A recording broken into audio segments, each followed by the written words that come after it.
Hey, welcome back to Kadelbach Organic Farms YouTube channel. Thanks for joining me. Today, we are going to get the Batwing Mower ready for sweet corn. So stay tuned.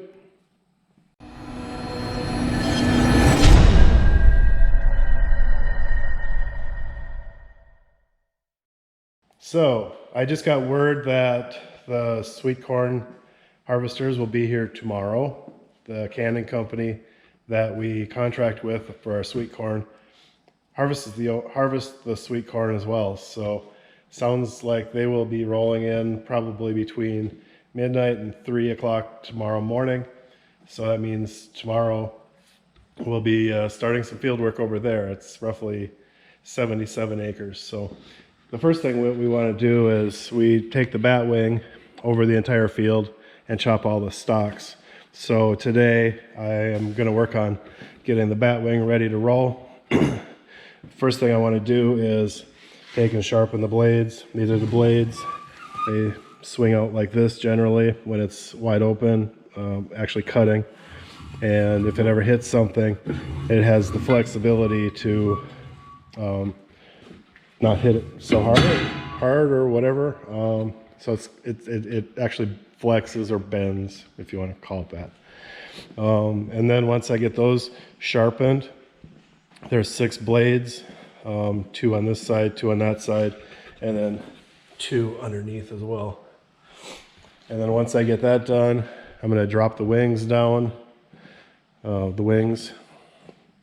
these here, and I'm going to grease all of the zerks on the shafts. There's a few shafts here, one up here, another one here that runs, which turns the blades.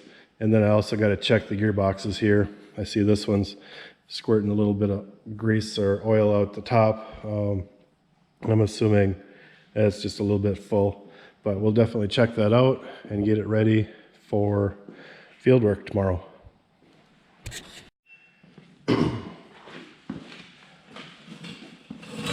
All right, so I'm ready to start sharpening these. I do have the safety support holding this thing up so it does not fall on me. I've also got my safety glasses on and my ear protection. It's always important to play it safe. Better be safe than sorry, right?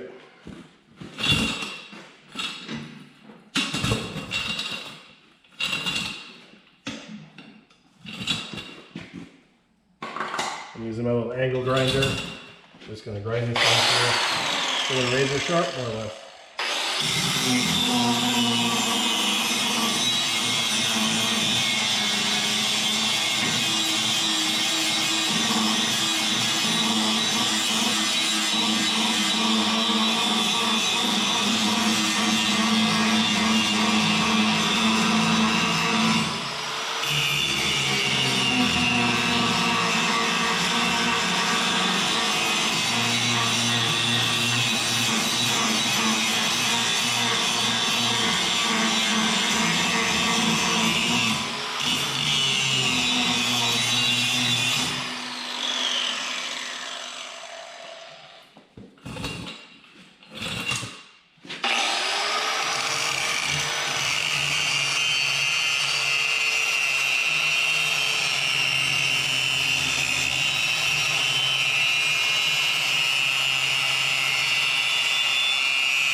That's pretty good.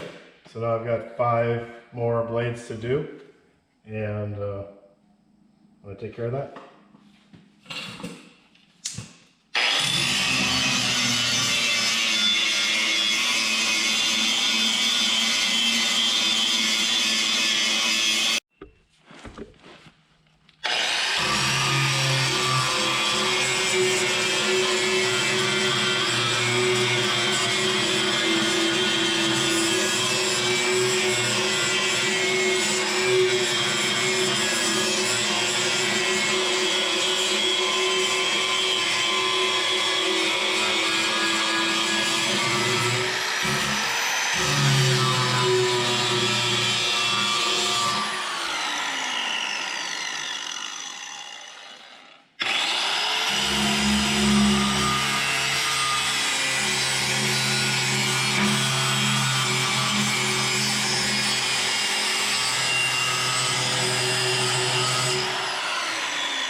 That's sharp. All right, so I got the blades all sharpened. Now I'm ready to set the wings down and do the stuff on the top. So last winter I made these hydraulic fittings up, or couplers up, for my skid steer, so I can actually run hydraulics other than Bobcat attachments. It is a Bobcat.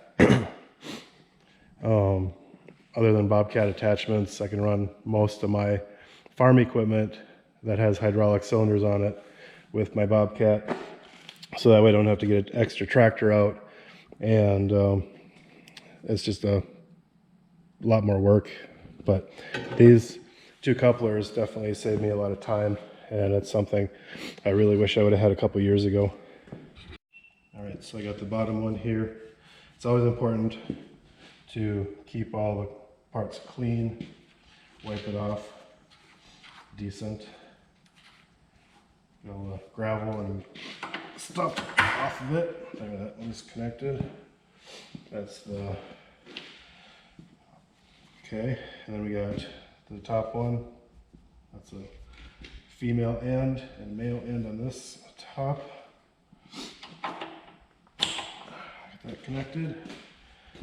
Go find the appropriate hoses for Batwing.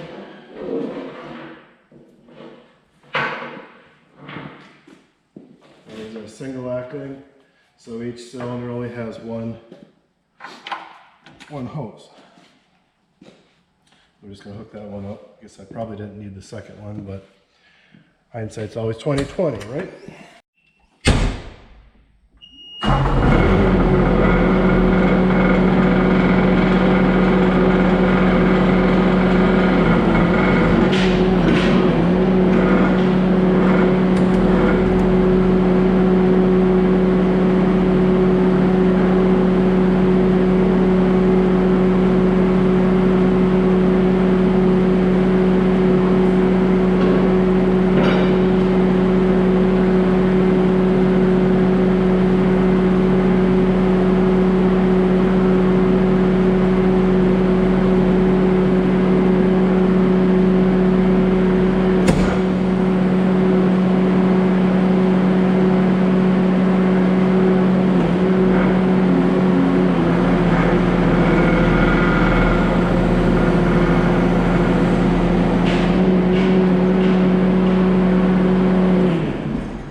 With all the safeties and stuff on the Bobcat, I have to get in.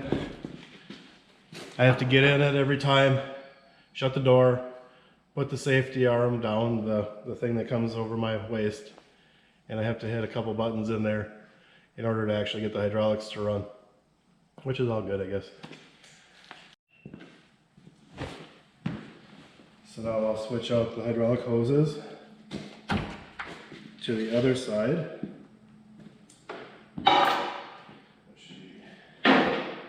This hose.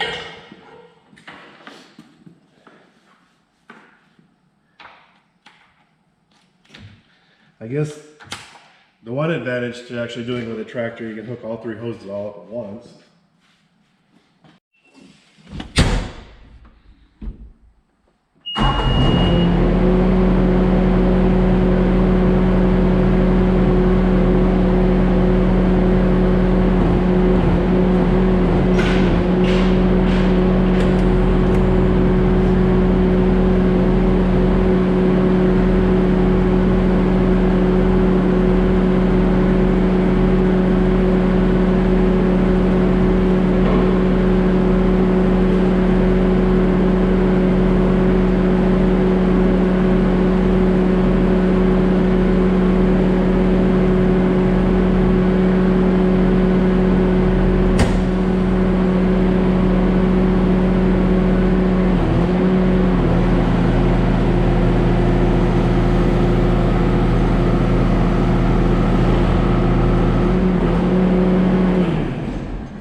All right, so now I'm ready to check.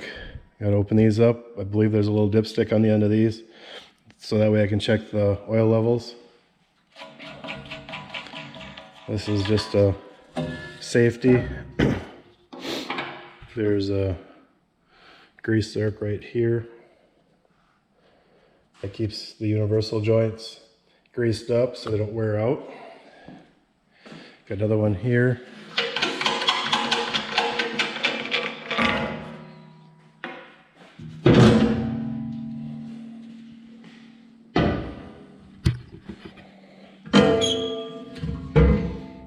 So I got a grease zerk here, here, here, one in there, and one over here.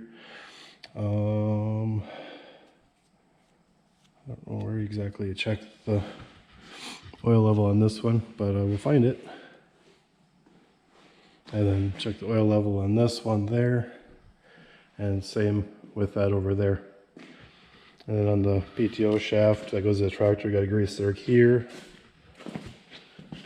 There's an opening here on the shaft for when it slides, and then there's 3 on here. This is actually a CV, constant velocity PTO shaft that hooks up to the tractor. It's extremely important to grease the heck out of that thing. It's a very expensive PTO shaft with this when they have the CV joints on them. And then up and down, it pivots right in here. And all of this pivots up in here too. So there's grease zerks. This actually has a suspension in it. It's got springs, and you'll have to excuse me, allergies.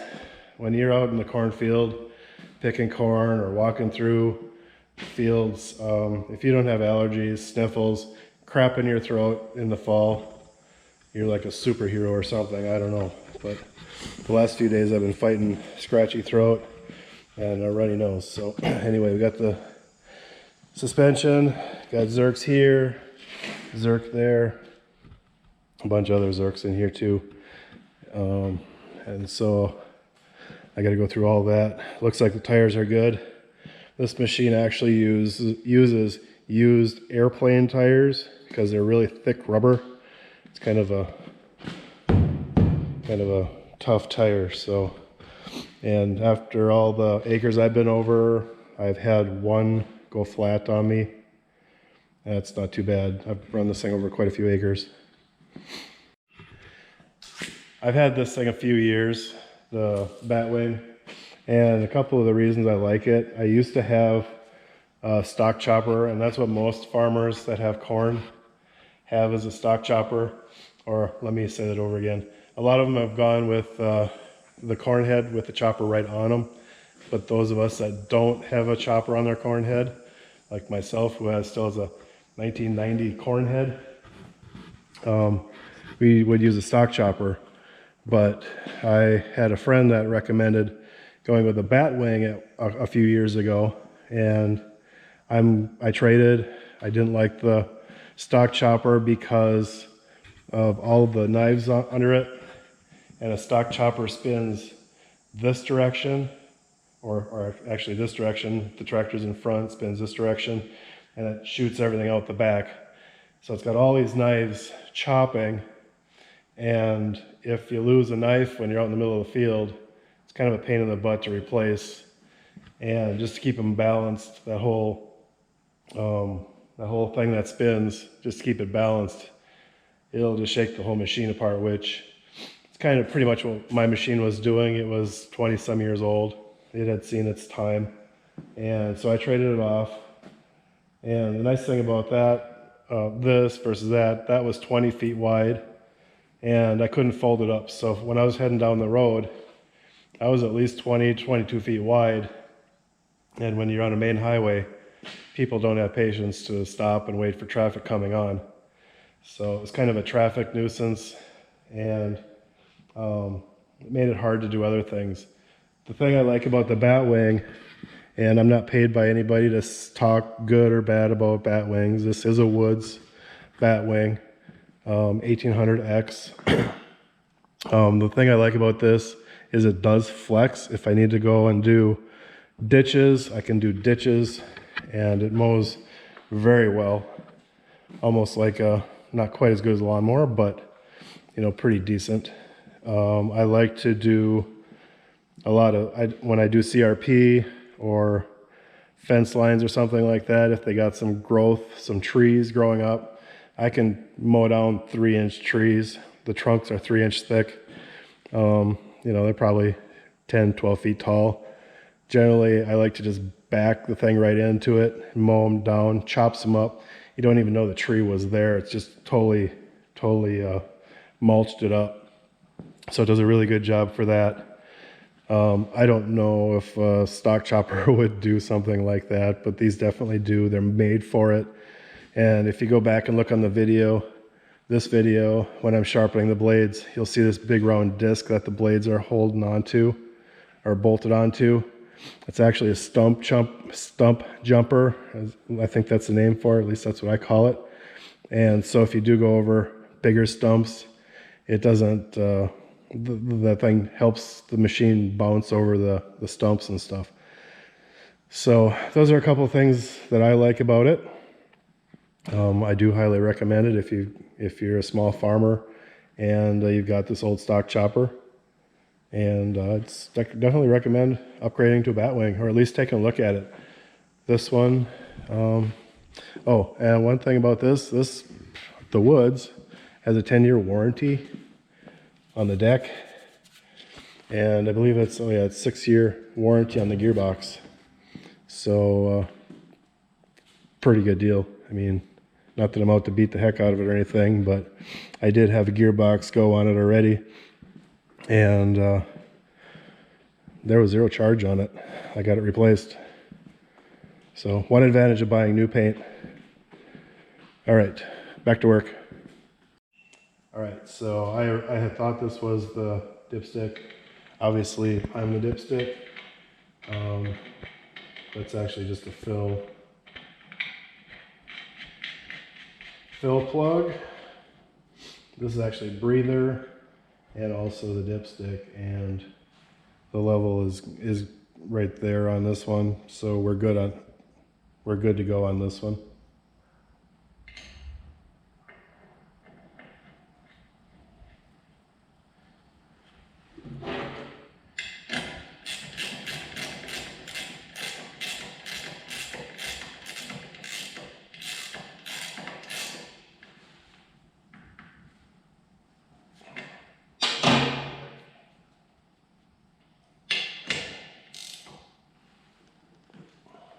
Okay, and I'll check the other ones. So now I pretty much got everything done with it. I got to put some of the shields back down yet, but I got everything greased up and everything checks out. The hydraulic hoses look good. Again, the tires look good. Slow moving emblem sign. I don't know what that is. That's this triangle safety. And if you see that on the road, means there's probably a farm implement that's not going any faster than 35 miles an hour. Be warned, slow down, take it easy around us. We don't move fast, generally, and most of our equipment nowadays is getting pretty darn big. I don't have super big equipment, but some of the stuff that you pass on the highways, man, that stuff is big. You gotta be careful around it. I know a guy lost his life, I think last year, just north of me a little bit. He decided to pass, and I think there was other things involved with that too, but he didn't survive. He didn't get around the implement, and he wound up wrecking I think it was a corn planter or something too. I don't know all the details, but please be careful around farm equipment. It's we try to have our lights on, flashers, the slow moving emblem signs. We try to do the best we can to warn people that that we're on the highway. Just please be careful. So I'm going to end it there. I'm done with this for today. I got to get the McCormick narrowed up. If you want to know what I mean by that, look on the little icon up here, the little eye, and watch the hay cutting video. That's where I'm widening the tires out on it. I just have to do that in reverse and get it ready for running the Batwing tomorrow through the sweet corn. So I'm going to end it for there. Thank you so much for taking your time and watching. Please subscribe, hit the little dingy bell button down there so the next time I post a video, you're notified. I appreciate you. Thank you for watching. Take care. We'll see you next time.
Thanks for watching.